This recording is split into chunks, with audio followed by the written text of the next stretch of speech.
नमस्कार दोस्तों। मैं आज बताने जा रहा हूँ वैद्यनाथ ज्योतिर्लिंग के बारे में, जो एक ज्योतिर्लिंग है भारत में। और ये ज्योतिर्लिंग भगवान शिव के बारे में हम लोग काफ़ी बात बता रहे हैं। ठीक है, और मैं बता रहा हूँ वैद्यनाथ ज्योतिर्लिंग के बारे में। ये ज्योतिर्लिंग है ये ज्योतिर्लिंग है त्रेता का पावन तीर्थ है। त्रेता में दो ज्योतिर्लिंग, तीन चार ज्योतिर्लिंग हुए, मेजोरिटी दो ज्योतिर्लिंग जो हुए। पहला ज्योतिर्लिंग वैद्यनाथ हुआ, दूसरा रामेश्वरम हुआ। अच्छा। पहला जो ज्योतिर्लिंग जो वैद्यनाथ के बारे में मैं कहानी बता रहा हूँ। रावण की कहानी सब जानते ही हैं कि रावण की कहानी क्या है।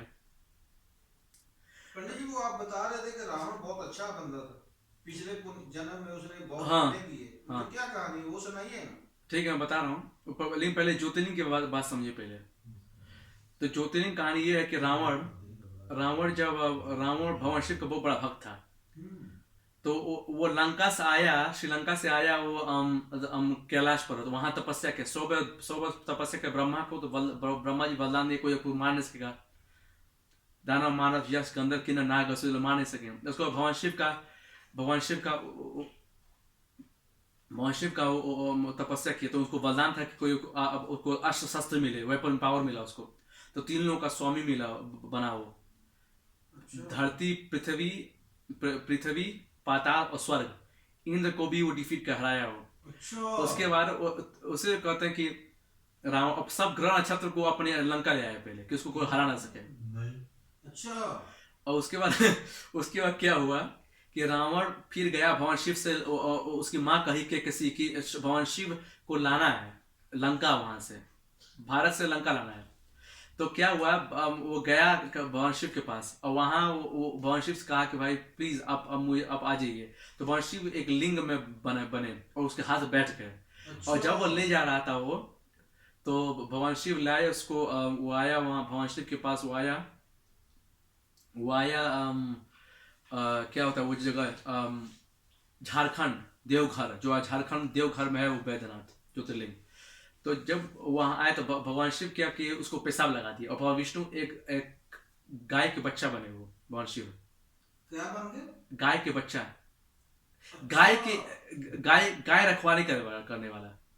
अच्छा। अच्छा। अच्छा। अंग्रेजी में कहते काउ बॉय, हाँ। और हिंदी में कहते गोरक्षक, एक तरह से बोले, गौरक्षक, हाँ। गोरक्षक। अच्छा। और उसके बाद क्या हुआ, जब जब भगवान शिव आए, तो भगवान शिव इतना पेशाब लगा दिया उसको कि वो पेशाब 3 दिन तक पेशाब नहीं रुक रहा था। तो एक वही गोरक्षक था, वो भगवान विष्णु थे। उसको उसी समय भगवान विष्णु ने डाल छोड़ दिया, और भगवान विष्णु डिसअपियर हो गए, गायब हो गए वहां से। तब से, और तब वो रावण जब आया 3 दिन के बाद, जब वो आया तो देखा कि कोई था ही नहीं। तो रावण ने कहा कि आज से आपका नाम वैद्यनाथ होगा। वैद्य मतलब डॉक्टर। अच्छा। इसे तब से वैद्यो नारायण हरि, जो स्कंद पुराण में कहते हैं। आज को वैद्य कहते हैं, लेकिन रियलिटी पहला नाम उसका वैद्यनाथ था। वैद्य मतलब डॉक्टर। वेद। वैद्यो नारायणो हरि, स्कंद पुराण में है, वैष्णव खंड में। ये डॉक्टर ही अच्छा। भगवान है। उसके बाद क्या हुआ कि उसके बाद एक आदमी 100 बरस बाद एक एक आदमी आया जिसका नाम था वैद्य। और वो तपस्या किया वहां, जो वहां उस जगह पर भगवान शिव प्रसन्न, और भगवान शिव ने कहा कि मेरा नाम रखो। तो क्या कहा कि आपका नाम ऐसे वैद्यनाथ होगा। तब से वैद्यनाथ हो गया, वैद्यनाथ से वैद्यनाथ हो गया। और उसके बाद काफी लोग वहाँ वहाँ कांवड़ यात्रा चलती है, पानी लेकर के लोग सुल्तानपुर से पानी लेकर के लोग 109 किलोमीटर ले आते हैं। सुल्तानपुर पड़ता है बिहार में। और बिहार से झारखंड 110 किलोमीटर लोग ले आते हैं वहाँ कांवड़। गंगा पानी भर करके ले आते हैं लोग, और चढ़ाते भगवान वैद्यनाथ को। और तू जो मंत्र सुना रहा था पहले, ये था वाला, वो क्या था? वो रावण का ही था ना? हाँ, शिव तांडव स्त्रोत्र नहीं, शिव तांडव स्त्रोत्र मुझे नहीं पता है, लेकिन ये वाला मैं जानता हूँ जो मेन मंत्र है क्या? भगवान शिव का प्रसन्न करने वाला। रुद्राष्टक नमामि शमीशान निर्वाण रूपम विभुम व्यापकम ब्रह्म वेद स्वरूपम निजम निर्गुणम निर्विकल्पम निरीहम निराकार ओंकार मूलम तुरीयम गिरागार कोटि प्रवासी शरीरम अकल्लो कल्लो उचारो गंगा लसत तार वाले को कंठे भुजंगा लसत गुंडलम। हाँ, वो पूरा 100% याद नहीं है। और फिर उसके बाद भगवान शिव का हाँ, और तब से वो जो ज्योतिर्लिंग है वैद्यनाथ, उसका उसका क्या होता है उसको, अच्छा। और एक कहावत अभी भी है कि जो वैद्यनाथ में पानी जल चढ़ाएगा उसके सारे दुख तकलीफ चले जाएंगे, उसके सब रोग मिट जाएंगे। नहीं यार। हाँ, अच्छा। बैद्यनाथ के सामने भी एक मंदिर है जिसका नाम है शक्तिपीठ। वो शक्तिपीठ है। माँ सती का जब शरीर कटा था तो उनका दिल गिरा था वहां, तो हृदय पीठ, हृदय शक्तिपीठ कहते हैं उसको।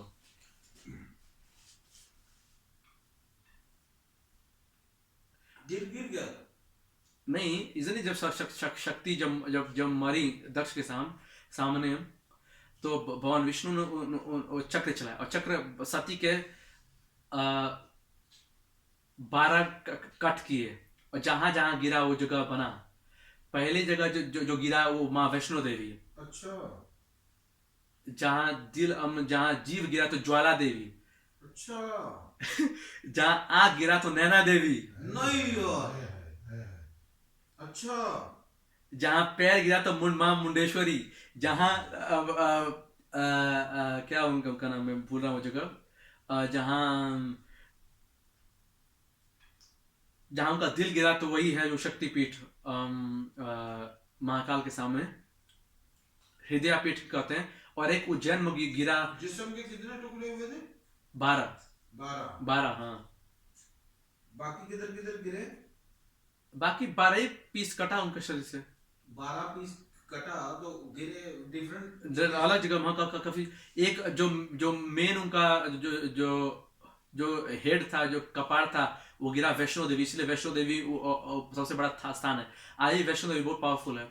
और उसके बाद जो और जगह जहाँ जहाँ गिरा, जहाँ पैर गिरा वो मुंडेश्वरी। जहाँ उनकी जीभ गिरी वो ज्वाला देवी। जहाँ कामाख्या, जहाँ उनके हाथ गिरे वो कामाख्या हो गया। अच्छा।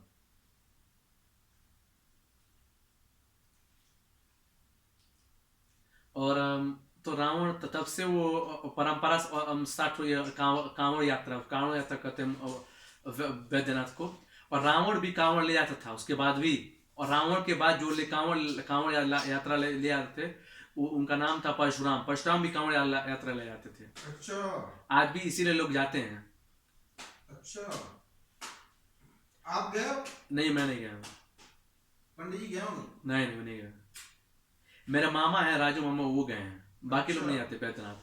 मैं जाने वाला था, लेकिन मैं लास्ट ईयर भारत में था, इंडिया में था, लेकिन मेरे पास समय नहीं था। मैं लोग बिजी था कुछ काम में, इसलिए मैं नहीं जा पाया। लेकिन काशी विश्वनाथ में गया हूँ। पंडित जी वैसे एक प्रश्न पूछूं आपसे, अगर आप बुरा महसूस नहीं करें तो आप हाँ, मुझे उसका उत्तर दे दें। हाँ, हाँ। अगर जिंदगी में आप किस तरह की लड़की से शादी करना चाहते हैं? अरे ये सब मत पूछो यार। नहीं पंडित जी, शादी तो करनी है ना आपने। शादी करने, लेकिन उस लड़की को धर्म कर्म करना चाहिए। किस तरह की लड़की आप चाहते हैं? अरे वो धर्म कर्म फॉलो करे। और क्या क्या होने चाहिए उसमें? अच्छे कर्म होने चाहिए। गीता कहती है धर्म रक्ष रक्षिता। जो धर्म की रक्षा करता है, धर्म उसकी रक्षा करता है। और क्या मंगली हो? मंगली हो। क्योंकि कुंडली के हिसाब से आप मंगले हो। हाँ, मैं मंगला हूँ। हाँ, तो आपको बीवी मंगली होगी तो आपकी शादी होगी। हाँ, मंगली होनी चाहिए। हाँ। अच्छा। और बाकी में और क्या खसूसियत होनी चाहिए इससे अलावा? आप धार्मिक रहें, यही मेन चीज है। आप पढ़े लिखे रहें, उसको पढ़े लिखे होना चाहिए, धार्मिक होना चाहिए, बस यही तो है। अच्छा। तो पंडित जी, लोग दहेज वगैरह लेते हैं, आपकी क्या राय है इस बारे में? नहीं, दहेज लेना सही नहीं, वो गलत है। दहेज इनफैक्ट ब्राह्मण लोगों में था ही नहीं। अच्छा। दहेज खाली क्षत्रिय लोगों में था। और क्षत्रिय लोगों में इनफैक्ट भगवान राम से शुरू हुआ, उसको पहले ये दहेज परंपरा था ही नहीं। अच्छा। और दहेज की परंपरा ये नहीं था कि किसी को लूटो। दहेज परंपरा ये था, राजाओं में से था, खाली मोनार्क में राजाओं में था कि जब बेटी थे उस समय औरतें काम नहीं करती थी, तो वो क्या तो दहेज परंपरा ये था कि जिंदगी भर आदमी शादी होता था, वो जिंदगी भर राजा का रिस्पॉन्सिबिलिटी था, आप अपनी वाइफ को कमा के जिंदगी में दोगे, इसीलिए वो दिया जाता था। अच्छा। एक तरह से कहें तो आज के समय में कहें तो आपको मैं एक क्या कहते हैं, एक गिफ्ट दे रहा हूं आपको, और अच्छा। आपको उसको जिंदगी में रिटर्न करना है, इसका मतलब है। लेकिन खाली राजाओं में होता था, और जगह नहीं होता था, और कल्चर में। अच्छा। हाँ, मतलब आप जहेज नहीं लेंगे पंडित जी? दहेज लेना ही से गलत है। हाँ। हमारे कल्चर में था ही नहीं, हमारे कल्चर में ये लोग अच्छी अपने बात लालच के वजह से उसको बना दिए। है। ये एक अच्छी बात है पंडित जी, हम भी दुआ करेंगे कि आपको कोई अच्छी लड़की मिल जाए। हम भी दुआ ठीक है करेंगे। ठीक है, नमस्कार दोस्तों, इस वीडियो को लाइक करेगा, सब्सक्राइब करेगा, और बेल आइकॉन मत दबाना भूलेगा। जय बाबा बैद्यनाथ।